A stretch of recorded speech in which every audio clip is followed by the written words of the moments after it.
I came to know Oasis for Youth quite a few years ago. They've been around for 10 years, and I knew one of the founders and got invited to some of the fundraising events. I did some graphic design work pro bono for some of their fundraisers, but I got more closely connected when my good girlfriend Sue Ward became a board member.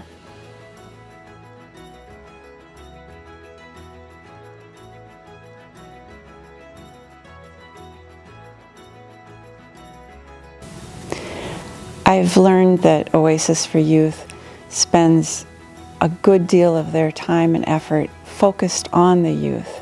They give them intentional, empathetic, protective services. They mostly think of them. It's like their top priority. It's just such a genuine group. They're also very well organized. They are a solid foundation. They've had 10 years of extreme success. They have a really strong network of donors, and local grant monies have come their way on a regular basis. So, you know, as an aside, we are giving money to a foundationally, fiscally sound and solid group, which it sits really well.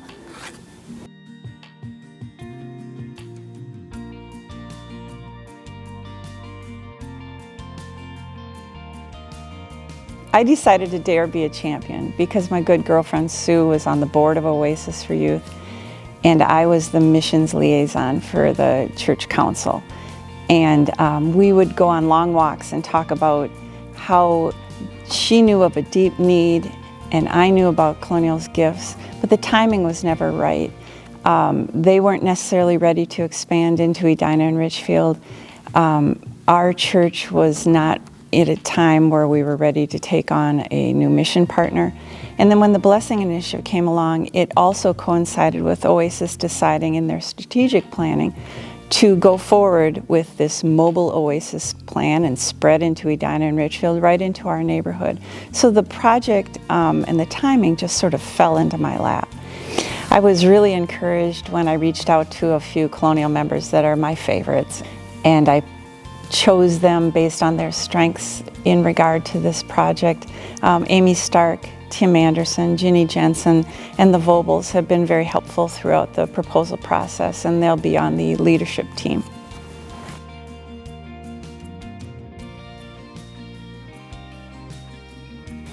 Oasis for Youth fits with our values, our core values, so well.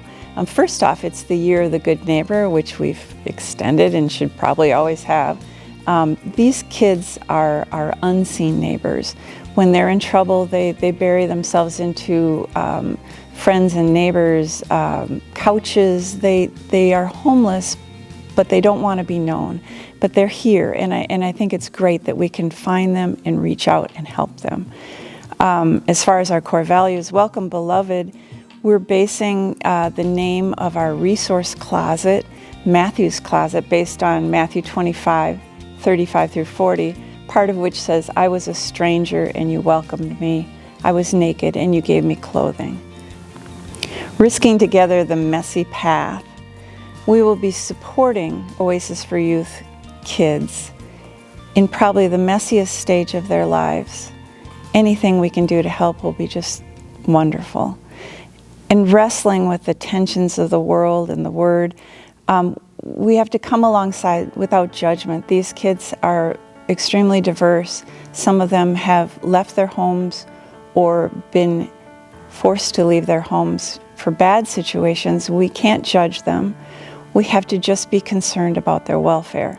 John 3:18 says, little children, let us love, not in word or speech, but in truth and action.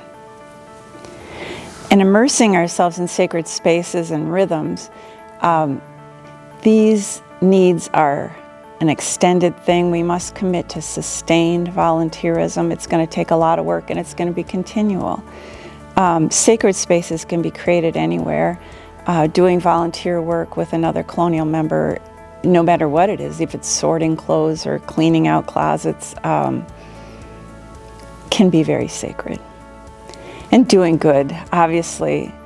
This is a time that we can deeply consider our privilege and what we've been given, and we can cross the gap that divides us from the situations these youth are facing.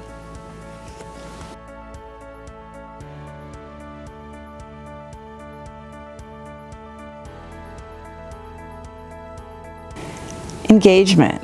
How do we get involved in this project? Oasis has a fairly small staff of 11 or so people, and they're going to need our help through volunteering. The financial award is amazing, but what I can't wait for is for Oasis to realize how strong our community is and how much we can get behind them and share our gifts through volunteer support.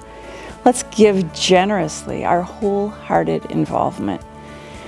We will undergird Oasis, allowing them to fully pursue their mission. Just like our tiny house project last summer, we're going to have to choose a room in Colonial and build out Matthew's closet, put in shelves and racks, and do it tastefully so that they, when they come to shop, there's dignity. There's a dressing room and a desk, that kind of thing. And so prepping the room will take a project in itself. After that, the fun begins. We have to keep this closet, resource closet, fully stocked at all times. It will house seasonal clothing, toiletries, undergarments, socks, shoes, boots, personal hygiene items, baby and toddler clothes, diapers, coats, mittens, hats, cosmetics, personal supplies, charging stations, Wi-Fi hotspots, gift cards, bus passes, and more. And there'll be lots of ways we can fundraise. We can do clothing drives, seasonal clothing drives. We're really interested in getting our youth involved, maybe creating a youth volunteer network where they can maybe host a fun run to raise money for athletic shoes or things that they're going to know better than we are what kids 16 to 24 need. The task of sorting and washing donations, organizing, inventorying, maintaining the closet apparently is very labor intensive, and there's stocking the vans. They'll be coming to our parking lot a few times a week, and there's van maintenance and routine care. Only Oasis professional caseworkers work directly with youth, but there are opportunities for us to get involved with the youth on a smaller basis. It could be that Matthew's Closet really launches and we decide to have open hours and we'd need to man the space. There's also an opportunity to be a driver, to take these kids from our parking lot to Veep for grocery shopping and back again. There are also vocational opportunities. Because their staff is small, we could help them, say you have a career in marketing or event planning or accounting or finance. They might need a place for a Colonial person on their board of directors. The other thing that Oasis really needs help with is getting the word out about this expansion into Edina and Richfield. Oasis is interested in getting ambassadors from our community to go out and speak about the expansion into Edina and Richfield, get awareness out there so that people know about the resource. And it would be a great relief from their staff hours to have these ambassadors take over that role.